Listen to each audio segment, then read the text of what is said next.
Patuloy na nababasag ang mga salamin sa labas dahil sa duelo ng dalawa sa loob ng Mirror World. Pinagsusuntok ng bida ang General subalit hindi talaga siya tumatama. Ang mga tao sa labas ay nababahala dahil napakatagal daw talunin ni Katakuri ang intruder na si Luffy. Naiirita na si Montjor sa nangyayari. Natutuwa naman si Morgan dahil makakagawa daw siya ng magandang balita dahil sa Straw Hat. Tapos sinabi pa ni Stossy na kay Luffy din ang galing ang sumabog na Tamate Box kaya galit na galit si Montjor. Umatake ang bida ngunit hindi na naman tumama kaya siya ang napatalsik. At sa muling pagsugod ay ginamit niya ang malaking kamay para protektahan ang sarili sa kapan ng suntok ang isa ngunit binilibag na siya ni Katakuri. Natutuwa ang mga kapatid ni Katakuri dahil napakalakas daw nito. Si Sniper ay hindi daw matamaan si Luffy dahil sa bilis kaya tinusok siya ni Flam. Nais ng mga ito na tulungan si Katakuri na mapatay si Luffy dahil idol nilang lahat ang kanilang kuya. Naiinis sila dahil ayaw sumuko ng Straw Hat kahit palabis na ang pinsala nito. Sa kabila nito ay nakailag pa rin si Luffy sa kasinipa ang General pero nakapunta ito sa likod niya at pinagsusuntok ng napakaraming kamao sa kasinipa pa ito at natrap sa pader. Ngunit winasak ng bida ang pader para makatakas. Subalit inatake na naman siya ng walang tigil ng Sweet General. Nalalaman ni Katakuri ang lahat ng gagawin ni Luffy kaya sinabi niyang sumuko na lang ito. Samantala si Big Mom ay nakuryente ni Zeus dahil sa ginawa ni Nami. Si Brook ay tumakbo sa dagat at mabilis na bumalik sa kanilang barko na napinsala ni Big Mom. Nakuha din ito si Zeus kaya tinakot ito ni Nami na maging alipin niya kaya wala na itong nagawa. Si Big Mom naman ay si Prometheus na lang ang ginawang sasakyan. Habang nakapikit ay naaalala ni Luffy ang itinuro sa kanya ni Rayleigh. Ngunit tinamaan pa rin siya ng suntok ng General.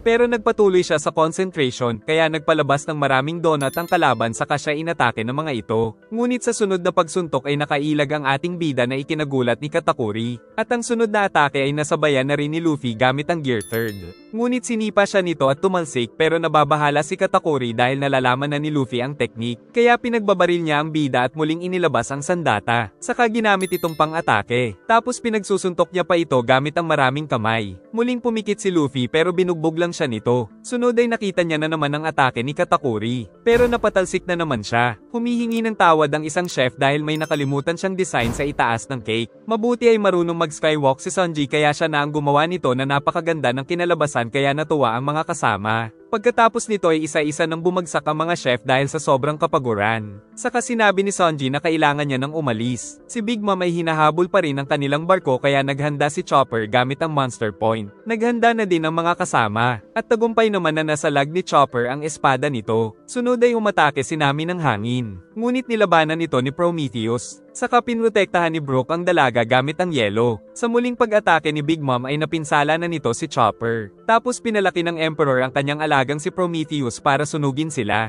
Saka nakita nila sa malayo ang isang barko. Pagtingin ay nandito ang wedding cake. Kaya nakuha nito ang atensyon ni Linlin. Nakita ni Bedge na nandoon din ang mga alagad ni Big Mom. Nabahala naman si Perospero dahil si Bedge ang may dala ng cake ay naisip niyang baka may laso nito. Nagtago si Sanji sa magic carpet ni Pudding patungo sa Sunny. Samantala si Big Mom ay sinusundan na sila Bedge. Nakarating na rin sa Sunny si Sanji kaya na-miss siya ng mga kaibigan. Ngunit nabaliw na naman ng cook dahil niyakap siya ng dalaga. Nalaman nila kay Sanji na balak pa rin patayin ni Bedge si Big Mom kaya pumayag itong magpahabol para makatakas sila. Nang magtanong ang cook tungkol kina Pedro at Carrot ay hindi makasagot ang mga kaibigan. Samantala sa loob ng Mirror World ay wala pa rin tigil ang pambubugbog ni Katakuri sa Straw Hat. Sinipa ng bida ang General.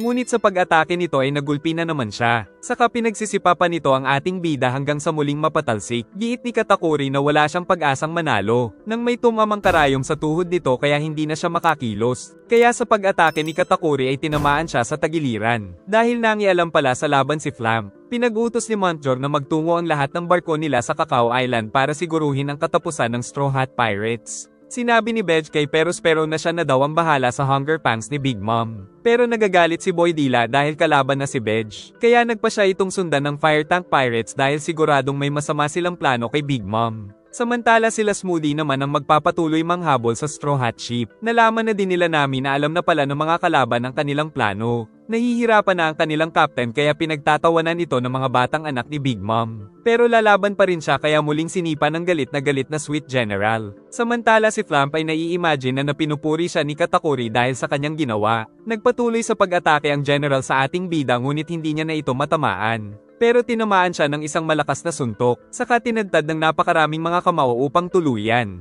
Sabik na si Big Mom sa masarap na cake. Samantala ang barko ni Smoothie ay nagsimula ng manguna upang puntahan ang Sunny. Nagsimula nang dumating ang lahat ng mga barko nila Big Mom sa Cacao Island kaya nagtataka si Owen. Giit ni Montjor na huwag nilang maliitin ang kakayahan ng Straw Hat upang hindi na ito makaligtas pa. Mahigpit din na pinag-utos ni Owen na tuluyan na ang mga kasapi ng Straw Hat na magpupunta doon. Pinag-utos din itong wasakin ang lahat ng mga salamin para sa salamin na nasa kanilang harapan lang lalabas si Luffy at madali nila itong mapapatay. Sa kabila ng napakatinding pinsala sa katawan ay nais pa rin lumaban ni Straw Hat Luffy. Kaya umatake na naman si Flamp upang hindi na ito makakilos pero nakailag dito ang ating bida sa katuluyang natumba. Hindi nila alam na napansin sila ng kanilang kuya na si Katakuri. Pinipilit pa rin tumayo ni Luffy kaya pinagtatawanan siya nila Flamp. Nainis si Katakuri nang malaman na tinutulungan pala siya ng kapatid. Kaya nagtungo ito sa kanila dala ang sandata. Naisip ni Flamp na matutuwa ito sa kanya. Pero ang totoo ay ayaw manalo ni Katakuri sa maduming pamamaraan dahil sa pride nito.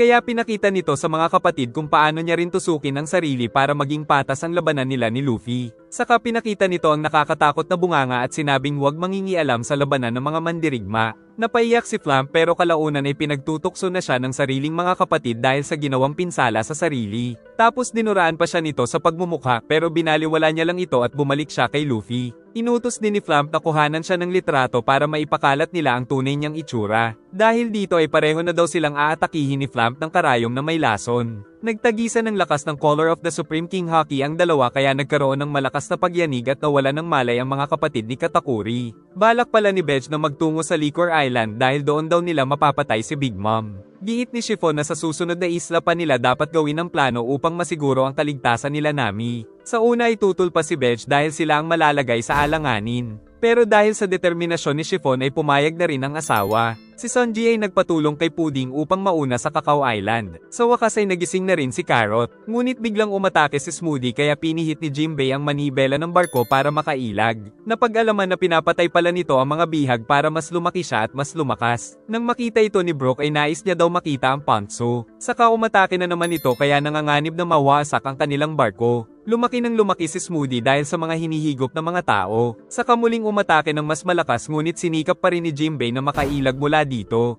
Parang baliw na sumugod ang dalawa sa isa't isa sa kanaghanda ng mga malalakas na atake, ngunit mas mahaba ang kamay ni Katakuri kaya nasuntok ang ating bida. Pero pinahaba nito ang kamay kaya tinamaan din ng general at nagkislapan ang mga hockey nila. Nagpalabas na naman ng napakaraming kamay si Katakuri patungo sa bida. Kalaunan ay muli na namang nagtama ang kanilang mga kamao. Nalaman ni Katakuri ang gagawin ni Luffy kaya nasuntok ito ng napakalakas sa pagmumukha. At kaagad siyang umatake gamit ang paa na nagawa namang masabayan ng bida. Sunod ay umatake ng Donut Spikes ang general patungo sa Straw Hat. Saka gumamit si Luffy ng Grizzly Magnum ngunit umatake din ang kasing lakas nito si Katakuri. Dito ay naalala ng bida nung tinuturo sa kanya ni Rayleigh kung paano gamitin ang pakiramdam para malaman ang atake ng kalaban. Nagugutom din siya dahil pinagbawalan siyang kumain hanggat hindi niya natututunan ang tinuturo ni Rayleigh. Pagsapit ng gabi ay nagdala ng pagkain ng mga kaibigan niyang hayop. Pero tumanggi ang bida dahil may respeto siya kay Rayleigh. Sa halip ay nagpatulong siya sa mga ito na magsanay upang matutunan ang teknik. Ngunit nang dumating ang malaking leon ay tinamaan nito ang bida. Pero sa muling pag-atake ay nagawa nitong makailag pero hindi tinuloy ang pagsuntok.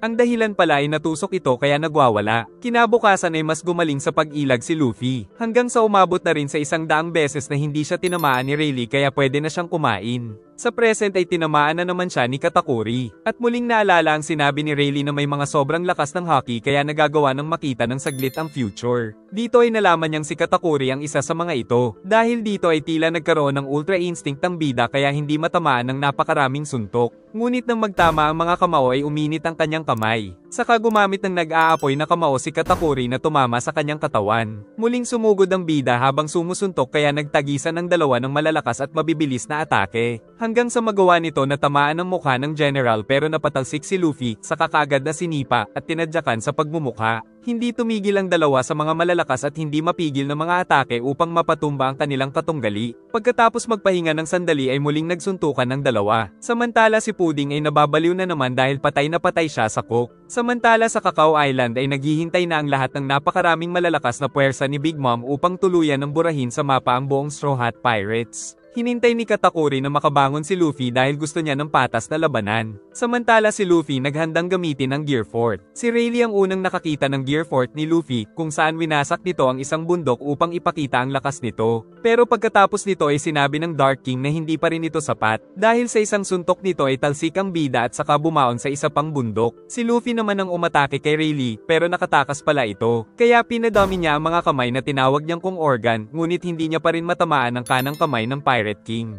Ginamit muli ng bida ang Gear Fort. Pero sa pagkakataong ito ay Snake Man naman ang ginamit na transformation. Nakailag si Katakuri sa unang suntok pero ang pangalawa ay hindi niya inaasahan. Ang dahilan pala ay lumiliko ang suntok ni Luffy at bumabalik sa kanya. Sa muling pag-atake ng bida ay nasalag na ito ng General subalit napatras pa rin ito ng napakalayo. Kagad siyang sumugod kay Katakuri ngunit nakaiwas ito sa kanyang suntok. At kahit na bumanda ang kanyang atake ay nakatakas pa rin ito at naging donut. Kaya tinugis siya ng malakas na kamao ng ating bida ngunit napakagaling umilag nito. Sunod ay gumawa ng mga spike si Katakuri na panang-atake niya sa mukha ng Straw Hat na labis na napinsala dito. Hindi makatakas ang bida dahil malagkit ito kaya pinaikot-ikot siya para mahilo. Ngunit pagdating sa itaas ay pinalaki ni Katakuri ang muscle at ubos lakas niyang binalibag ang ating bida sa sahig. Malapit na sa Cacao Island sila Pudding nang bigla silang huminto kaya muntik nang mahulog si Pudding dahil napakaraming kalaban ang naghihintay doon. Kaya naman sa ibaba sila dumaan ngunit dahil sa alon ay nagka-holding hands ang dalawa na ikinatuwa ng dalaga. At binilisan ng magic carpet ang pagdaan upang hindi sila makita. Nakagawa si Katakuri ng napakalaking butas. Nasaktan daw si Luffy sa ginawa ng kalaban pero muli siyang umakyat at pinagsusuntok ang Sweet General. Ngunit lahat ng atake ay nagagawa nitong makontra. Hanggang sa magkatamaan ng dalawa ng kanilang mga mukha at pati na sa mga sikmura. Ngunit nagpatuloy sila hanggang sa tumalsik ang dalawang magkatunggali. Ngunit hindi natumba si Katakuri, si Luffy ay tumama sa pader. Mula sa likod ay nag-surprise attack si Luffy ngunit hindi umubra. Sunod ay gumamit ang bida ng Black Mamba technique kaya nagkaroon ng napakaraming atake sa paligid na kahit si Katakuri ay hindi makita kaya napipinsala ito. Ngunit pinipilit pa rin sumugod ng General sa kabila ng mahirap na sitwasyon. Muntik na rin siyang tamaan ng maraming suntok ngunit ginawa nitong Mochi ang katawan. Saka ito umatake ng walang kasing lakas sa pagmumukha ni Luffy kaya wasak-wasak ang mga pader sa likod. Nagtago si Katakuri at naging isang donut habang sumusugod. Saka nagpalabas na naman ng mga spike ngunit gamit din ang pinakamalakas na atake ng ating bida na King Cobra ay balak niya na ring tapusin ang katunggali. Tinamaan nito ang General sa katawan at siya ay tinamaan sa ulo. Saka nagkaroon ng mapaminsala at napakalakas na pagyanig sa mundo ng mga salamin. Samantala si Broly ay nakatakas na sa pagkakatali sa kanya ni Luffy. Kalahating oras na lang ang pagitan bago ang pagkikita ng Straw Hat sa Cacao Island kaya naghahanda na sila Oven pati ang iba pang mga kapatid nito. Ngunit wala silang alam na nandoon na sa sulok si Sanji. Nagpasalamat siya kay Pudding pero tumalikod ang dalaga dahil magkalaban ang kanilang mga grupo. Sinabi ng Cook na masaya pa rin siyang nakilala ito. Kaya naiyak ang dalaga sa kabaitan ni Sanji. Saka sa huling pagkakataon ay hinalikan ni Pudding ang Cook. Matapos ang matinding labanan ay nahulog si Luffy at bumalik na sa dating anyo. Samantala si Katakuri ay hindi na rin makalakad. Hanggang sa tuluyan itong matumba sa unang pagkakataon. Giit ni Morgan na kung makakatakas ang Straw Hat ay magiging ulo ito ng mga balita. Siniguro naman ni Montjor na kahit sino pa ang lumabas sa salamin ay hindi ito makakatakas sa kanila. Nababahala na ang mga bata ni Bech dahil sa pinsala ng kanilang barko dahil kay Big Mom. Sinabi lang ng captain na mamamatay naman sila ng magkakasama. Ngunit kalaunan ay nakita na nila ang pakay na isla. Ang Sunny ay tinigilan na sa pag-atake ni Smoothie. Ngunit alam nilang may naghihintay na ambush sa Cacao Island. Tapos nag-aalala pa sila na baka hindi makaalis sa Mirror World ang kanilang captain. Nagising na si Luffy kaya umakyat ito mula sa butas. Nang maalala niya na malapit na silang magkita sa Cacao Island. Subalit muling bumangon si Katakuri at nagtanong kung magbabalik ba si Luffy upang tapusin si Big Mom. Giit nitong kailangan niyang tapusin ang Emperor upang maging hari ng mga pirata. Nang marinig ito ay pinayagan na ni Katakuri ang sarili na matumba sa kanyang likod. Kaya nilagay niya ang sombrero sa mukha nito at umalis. Hinahanap niya si Broly upang makaalis sa Mirror World. Nang makitang nahuli ito ng isang mink na nagpakilalang si Miss Tems. Dahil misyon daw niyang tulungang makatakas ang ating bida. Pero nakilala siya ng bida na si Pekems. Kaya sinabi nitong ginagawa niya ito para kay Pedro. Nakita nila Chopper ang napakaraming nag-aabang sa Cacao Island. Nang makita din sila ng mga ito ay ipinag-utos ni Oven na maghanda sa pag-atake. Nang magsimulang kumilos ang barko sa Cacao Island ay napaiyak na lang si Chopper dahil sa likod nila ay nandoon din sila Smoothie. Di na makapaghintay ang mga bata ni Big Mom na patayin si Luffy kaya si Sanji ay nakahanda na rin. Plano pala ni Pekems na gamitin ang sulong form dahil kabilugan ng buwan. Pero nagiging isang mabangis na halimaw daw siyang walang kinikilala pag nag-transform at si Pedro lang ang nakakapagpatigil sa kanya. Nais ni Peckham na gamitin ng bida ang pagkakataong tumakas pag nagwawala na siya sa labas. Narinig ng mga ito ang sigaw ni Broly kaya naghanda sila. Ngunit nagulat sila nang makita si Peckham na may dala kay Broly. At pinagbantaan silang papatayin ito kapag kumilos sila ng masama. Tuluyan ng tinignan ni Lion Viper ang bilog na buwan, dahilan para magsimulang mag-transform sa sulong form nito. Ngunit galit na galit si Oven kaya uminit ang hawak nitong baril. Sa kanito sinuntok ng napakalakas si Peckham kaya lumabas sa damit nito si Luffy. Ibinalita ni Sanji na nakabalik na si Luffy kaya natuwa ang mga kaibigan. Inatake ang bida pero nakatakas ito pero sa ere ay hihiwain siya ni Raisin. Ngunit sa tamang pagkakataon ay nailigtas ni Sanji ang captain. Dumating ang decouplets at inatake din sila ng mga ito. Samantala si Peckham ay patuloy pang nag-transform kaya nagwala at tinalo ang mga lalaking decouplets. Sunod ay sinugod siya ng mga babaeng decouplets ngunit kinoryente lang sila nito. Pero pati si Sanji ay inatake niya. At tuluyan silang tatapusin ngunit naalala nito ang boses ni Pedro kaya nakontrol niya na ang sarili. Kaya bumalik ito sa Big Mom Pirates at nagpatuloy sa pagwawala. Ngunit tinusok naman siya ni Raisin ang atake nito. Tapos inatake pa siya ng napakaraming sibat kaya nag-alala si Sanji. Ngunit sila Sanji ay biglang pinalo ng malakas ni Yuan. Saka tinutukan sila ng mga sandata kaya wala ng takas. Nang biglang sumabog ang napakaraming barko ni Big Mom sa pampang. Dahil dumating pala ang Germa 66 at isa-isang nag-transform ang apat na mga kapatid ni Sanji gamit ang kanilang mga raid suit. Pinagbabaril sila ng mga bata ni Big Mom ngunit dahil sa tornado ng Germa 66 ay nakaligtas sila Sanji mula sa mga ito. Muli silang pinagbabaril pero walang kwenta ang mga bala nila sa matitibay na katawan ng mga ito. Saka sinabi ng mga ito na tatapusin nila ang Big Mom Pirates dahil sa panloloko sa kanila. Nagtataka si Oven dahil may natanggap silang report na natalo na ang Germa Army. Sagot ng mga ito na sa kanila nanggaling ang fake report. Kinabahan sila Montjor sa kanilang narinig. At napag-alaman na tinapon pala ang mga kapatid nila sa dagat. Nang tumakas sila Sanji ay pinagbabaril sila sa ere. Pero dahil magaling ito ay tuluyang nakatakas. Kaya umatake ng bazooka ang decouplets. Kaya to the rescue ang mga kapatid para iligtas ang dalawa mula sa pagsabog nito.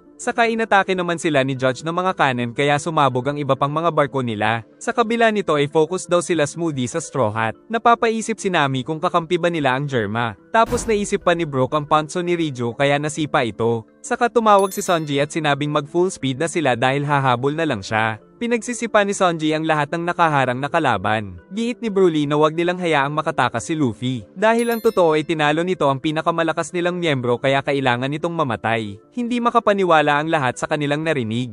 Kaya mas lalo silang nainis kay Luffy at si Oven ay nag-aapoy na sa galit. Pinaghihiwa nila at pinagbabaril ang dalawa sa sobrang gigil. Hanggang sa tamaan si Sanji sa balikat at natumba. Si Oven ay umatake din ngunit nakailag ang cook. Sa sobrang inis ay mas lumaki ang apoy nito ngunit biglang dumating si Ichiji at si Oven ang tuluyang napinsala. Dahil dito ay tuluyan ng nakatakas sila Sanji. Ngunit nag-aabang na naman si Yuan sa itaas. Pero winasak ni Yanji ang malaking sandata nito. Sa kanito kinapitan ng leeg ng kalaban at pinaikot-ikot ito ng mabilis. Tapos ipinampalo sa mga kasamahan nito. Pinagbabaril pa rin ng iba si Sanji at inatake pa ng missile ngunit iniligtas siya ni Niji. Sa kanilabas nito ang espada at mabilis na tinalo ang mga kalaban. Tapos kinuryente pa niya ang marami sa mga ito, at binato sila nito ng napakalakas samantala sa baba ay nagkakagulo dahil sa pag-atake ng Germa. Aatake pa sana ng mga cannon ang mga ito ngunit tinapos ni Rijo ang isa bilang babala. Saka sabay-sabay na pinatay ang natitirang apat, tapos pinrotektahan niya din ang kapatid mula sa mga missile. Naalala nito ang kabaitan ni Rijo sa kanya, at tuluyan na siya nitong pinatakas. Saka bumalik ang dalaga patungo sa digmaan, kung saan patuloy na nakikipaglaban ng mga kapatid sa Big Mom Pirates. Nakita na rin sa wakas ng mga kaibigan sila Sanji. Nagsimulang magpaputok ang napakarami pang mga barko ng Big Mom Pirates sa Germa Army. Si Sanji ay nag-focus sa pagtakas hanggang sa wakas ay nakarating na rin ito sa kanilang barko kasama ang captain kaya natuwa ang mga kaibigan. Nalaman din nilang natalo ni Luffy si Katakuri ngunit muli itong nakatulog. Subalit patuloy pa rin ang pag-atake sa kanila ng mga barko. Sa Peanut Town ay tinulungan ni Amonday ang mga napinsala dahil sa hunger pangs ni Big Mom. Samantala ang iba pang mga isla sa teritoryo nila ay kinakabahan na baka sila ang susunod na atakihin ni Big Mom. Tumakbo ang mga tao sa Fluffy Island nang makita si Big Mom. Tuluyan nang nasunog ang barko ni Bedge dahil kay Linlin. Kaya pumasok na kay Bedge ang ibang mga tauhan.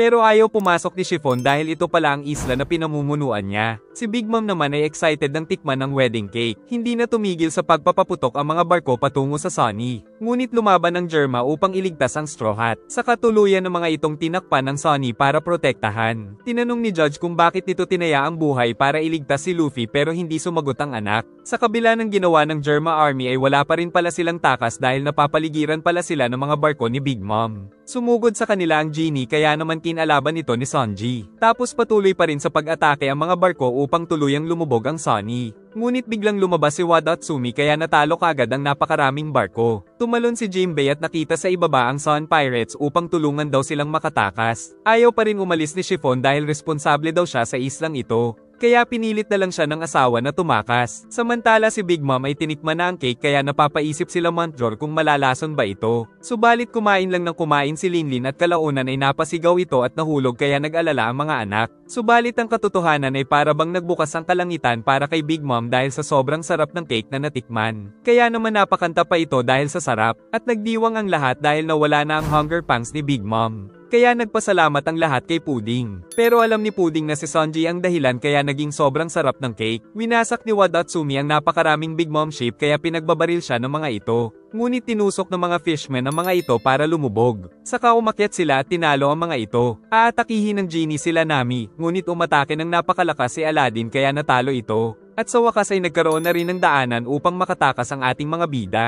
Dito ay napagtanto ni Jinbei na sila din ang kumuha ng mga territory slugs. Samantala ang Decouplets ay nag-transform na isang malaking nilalang. Si Broly naman ay nagbigay ng mga bala na pangontra sa Hermes 66. Pumarang pa si Oven sa tumatakas na Straw Hat at nagpalabas ng napakalakas na heatwave. Ang apat na magkakapatid ay kinakalaban ng halimaw gamit ang kanya-kanya nilang malalakas na kakayahan. Si Oven naman ay ginawang napakainit ng buong karagatan kaya natalo nito ang lahat ng mga fishmen. Dahil dito ay napaligiran na naman nila ang Straw Hat. Samantala si Big Mom ay sumasayaw-sayaw lang dahil sa sobrang sarap ng cake. Habang sila Luffy ay pinuputakte ng napakaraming cannonballs. Dahil sa mga atake ay tuluyang sumabog ang Sunny. Natuwa sila Montjor sa balitang ito, pati na rin ang iba pang Big Mom Pirates. Samantala si Big Mom ay hindi pa rin makaget over sa sobrang sarap ng cake kaya hindi ito makapagbigay ng command. Napansin nila na barko pala ng Sun Pirates ang nasusunog. Dahil ang tunay na nangyari pala ay pinagpalit ni Wadatsumi ang dalawang barko. Saka kinain niya ang Sunny para hindi sila malunod. Ngayon ay dinala sila nito para makatakas. Pero nakikita nila smoothie ang anino ng Giant Monk. Kaya naman muling pinainit ni Oven ang karagatan. Dahil din sa mga atake nito ay tinamaan si Oven sa katawan. Kaya hindi nito natiis at tuluyang iniluwa ang Thousand Sunny. Ngunit ginawa niyang shield ang sarili para protektahan ng Straw Hat. Dahil sa galit ay sinunog siya ni Oven. Ngunit dumating na naman ang mga fishmen upang ipagpatuloy ang laban. Nagpatuloy ang napakatinding digmaan. Saka winasak ni Aladdin ang isang barko ng kalaban. Tapos pinigilan din niya si Oven. At matapang din siyang sumugod at sinuntok ito. Tinatamaan sila ng mga cannon pero nakakapatay din sila ng mga bata ni Big Mom. Napakabagal na ng Sunny dahil sa mga pinsala nito. Kaya nagpa siya si Jinbei na tulungan ng Sun Pirates upang magkaroon ng sapat na oras sila Luffy para makatakas. Ngunit nangako si Jinbei na magbabalik sa kanila. Giit ni Luffy na siya na ang captain nito. Kaya pinag-utos niyang sumunod dito sa Land of Wano dahil siguradong maghihintay sila sa kanya. At pinag-utos nitong huwag siyang mamatay. Ngunit si Big Mom ay mabilis na patungo na sa kanila. Samantala nakatakas sila Betch dahil kinuha ang isang bangka ni Big Mom. Sila Aladdin at Oven naman ay napakatindi ng bakbakan, ngunit pareho silang tumalsik nito kaya niligtas ni Jinbei ang kaibigan.